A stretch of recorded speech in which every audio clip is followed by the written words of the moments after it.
Freunde, heute ist Peter bei mir. Wir haben es auch schon eine Zeit nicht mehr gesehen, gell? Ich glaube, ein Jahr ist her, das letzte Mal da warst. In der Zwischenzeit hat er fleißig geübt mit den Videos und da spielen wir heute auf 4.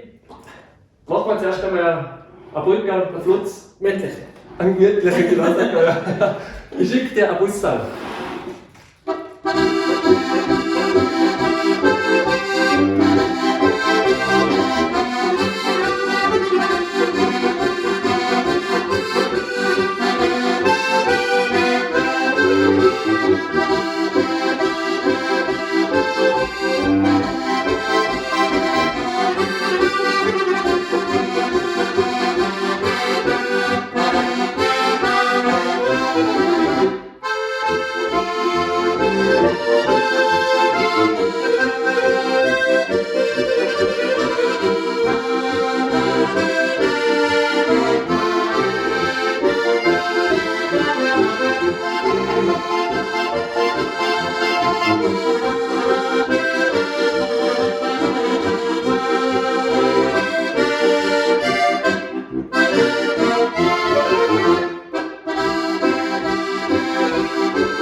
So schnell.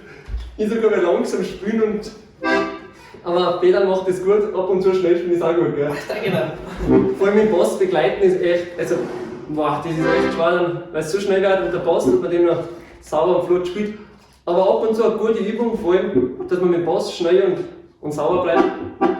Total schwer eigentlich, das kurz und sauber spielen. Sehr gut. Der ist schon mal gut geraten, da ich sagen. Jetzt, wir machen den noch einen. Wollen wir noch? Das ist eines von den Lieblingsstücken, gell? Auch zum Terrassenfest. Das Terrassenfest. Okay, auf geht's.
echt ein lässiges Stück.